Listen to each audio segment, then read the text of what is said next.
नमस्कार, मराठी अपडेट गुरु या यूट्यूब चॅनलवर मी ओमकार संपूर्ण महाराष्ट्रातील लाडक्या बहिणींचं आपल्या चॅनलवरती हार्दिक स्वागत करतो। लाडक्या बहिणींना खात्रीशीर माहिती देणं हाच आपला एक प्रामाणिक प्रयत्न आहे। संपूर्ण महाराष्ट्रातील लाडक्या बहिणी ज्या पात्र आहेत, ज्यांना मार्च, एप्रिल आणि मेचा हप्ता आलेला आहे, अशा सर्वच लाडक्या बहिणींसाठी आजचा हा व्हिडिओ आहे। आणि याचबरोबर जास्तीत जास्त ज्या लाडक्या बहिणी आहेत ज्यांची ई-KYC झाली नाही आहे, मार्च आणि त्याचबरोबर एप्रिल आणि मेचा हप्ता आलेला नाही आहे, ई-KYCच्या प्रतीक्षेत आहे, तर अशा लाडक्या बहिणींना देखील आजच्या व्हिडिओमध्ये आपण महत्त्वपूर्ण माहिती घेणार आहोत। तत्पूर्वी सगळ्यांना माहिती आहे की जूनचा आजचा शेवटचा दिवस राहिलेला आहे आणि हप्ते वितरणाचा GR आहे। आज दिवसभरामध्ये कुठल्याही वेळी पोर्टलवरती GRचं जे अधिकृत संकेतस्थळ आहे तर या ठिकाणी प्रसिद्ध होणार आहे। आपण देखील या संदर्भातली अपडेट लाडक्या बहिणींना देतच आहोत। तर हा जो GR आहे तो प्रसिद्ध झाल्यानंतर साधारणतः जुलै महिन्यामध्ये दुसऱ्या ते तिसऱ्या आठवड्यामध्ये हा हप्ता जो आहे जूनचा लाडक्या बहिणींना वितरित होणं अपेक्षित आहे। तर ही माहिती तर आपण देतच असतो, पण संपूर्ण महाराष्ट्रातील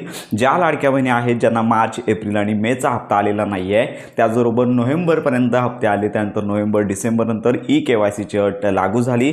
जानेवारी महिन्यापासून ज्या लाडक्या बहिणींना ई-KYC करता आलेली नाही अशा लाडक्या बहिणींची जी हप्ते आहेत ते बंद झालेले आहेत। अनेक लाडक्या बहिणी याच्यामध्ये पात्र सुद्धा आहेत, पण यांच्यामध्ये काही जणांकडे आवश्यक कागदपत्रे नसल्यामुळे त्यांची ई-KYC राहिलेली होती। सध्या अशा लाडक्या बहिणी सोशल मीडियावरती म्हणजेच अर्थात यूट्यूबवरती इतर ठिकाणी ई-KYC संदर्भात अनेक प्रकारचे व्हिडिओज पाहत आहे। सोशल मीडियावरती काही चॅनलच्या माध्यमातून सांगण्यात येत आहे की ई-KYC लाडक्या बहिणींसाठी सुरू होणार आहे। मोठी खुशखबर।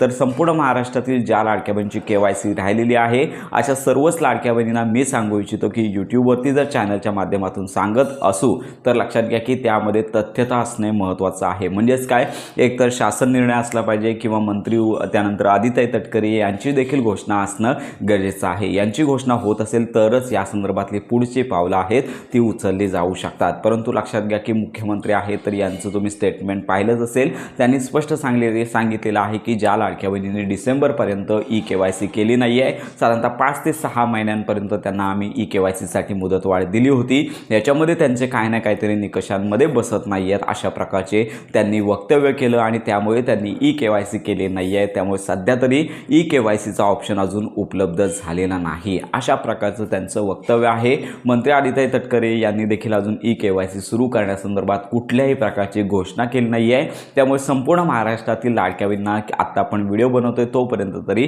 ई-KYC संदर्भात कुठल्याही प्रकारचा निर्णय झालेला नाही आहे। आणि यामध्ये सगळ्यात महत्त्वाची बाब म्हणजेच की मागच्या वर्षीचा जो GR आलेला होता तर यामध्ये दरवर्षी लाडक्या बहिणींची ई-KYC करणं बंधनकारक आहे अशा प्रकारची नोटीस आहे। पण याच्यामध्ये ज्या लाडक्या बहिणी खरोखर पात्र आहेत, निकषांमध्ये बसत आहेत आणि हप्त्यांचा लाभ घेत आहेत अशाच लाडक्या बहिणींसाठी ही KYC असणार आहे। याच्यामध्ये ज्या अपात्र झालेल्या आहेत, ज्यांनी ई-KYC केले नाही आहे, तर अशा लाडक्या बहिणींना या KYCमध्ये संधी मिळण्याची शक्यता फारच कमी आहे। म्हणजेच काय, जर ई-KYC पुन्हा सुरू होत असेल तर याच्यामध्ये सर्वात प्रथम पात्र लाडक्या बहिणींना संधी असेल, कारण का त्या लाभ नियमित घेत आहेत, खरोखर पात्र आहेत का, निकषांमध्ये बदल, निकषांची पूर्तता त्यांनी करतायत का, हयात आहेत का, वयाची मर्यादा वाढले का, तर या सगळ्या गोष्टी चेक करण्यासाठी ही KYC घेतली जाणार आहे। मग ही ई-KYC साधारणतः मागच्या जून महिन्यामध्ये सुरू झाली होती, तर यावर्षी कधी सुरू होणार तर सगळ्यांना माहिती आहे साधारणतः ही KYC डिसेंबर महिन्यापर्यंत चालली आणि त्याच्यानंतर जानेवारी, फेब्रुवारी 2 महिने ई-KYC त्रुटी दुरुस्तीसाठी लाडक्या बहिणींना संधी देण्यात आली। त्यामुळे आता सध्या तरी ई-KYC सुरू होणार नाही आहे। साधारणतः डिसेंबर महिन्यानंतर म्हणजेच पुढील वर्षामध्ये ही ई-KYC नियमानुसार सुरू होणं अपेक्षित आहे। तर याच्यामध्ये आपण एकच गोष्ट सांगत होतो की सध्या पावसाळी अधिवेशन आहे, याच्यामध्ये जर विरोधकांनी लाडक्या बहिणींच्या KYC संदर्भातला मुद्दा उठून धरला किंवा जोर धरला तरच ई-KYC सुरू होऊ शकते, अन्यथा सध्या तरी दुसरा कुठलाही मार्ग नाही। याच्यामध्ये एक महत्त्वाचा प्रश्न आहे की ज्या लाडक्या बहिणींना मार्च, एप्रिलचा हप्ता आला नाही आहे, मेचा हप्ता आले नाही आहे, जूनचा हप्ता आले नाही आहे, तर त्यांनी ई-KYC केलेली आहे, तर त्यांना तांत्रिक कारणांमुळे अर्ज आहे त्यांचा तात्पुरता अपात्र करण्यात आलेला आहे आणि त्यांची कागदपत्र पडताळणी जिल्हा स्तरावरील महिला बाल विकास विभाग आहेत यांच्यामार्फत पुढील 2 आठवड्यांमध्ये होणार आहे। याची प्रोसेस सुरू झाल्यानंतर देखील आपण माहिती देणारच आहोत। तर ज्या लाडक्या बहिणी KYC केलेली होती, पात्र आहेत आणि सध्या अपात्र झालेले आहेत, तर त्यांची देखील निकष पडताळणी करून त्यांना पुन्हा लाभामध्ये घेतलं जाणार आहे। तर अशा प्रकारची सध्या प्रोसेस आहे। KYCचा ऑप्शन नाही आहे। तर ही महत्त्वाची बाब लक्षात घेऊन लाडक्या बहिणींनी चुकीच्या मेसेजकडे दुर्लक्ष करायचं आहे। तर अशा प्रकारची ही अपडेट सर्वांपर्यंत नक्की शेअर करा। तुमच्या काही शंका असतील तर आपल्या व्हिडिओच्या कमेंटमध्ये नक्की कळवा। योजनांसंदर्भात खात्रीशीर माहितीसाठी आपल्या मराठी अपडेट गुरु या यूट्यूब चॅनलच्या कनेक्टमध्ये राहा।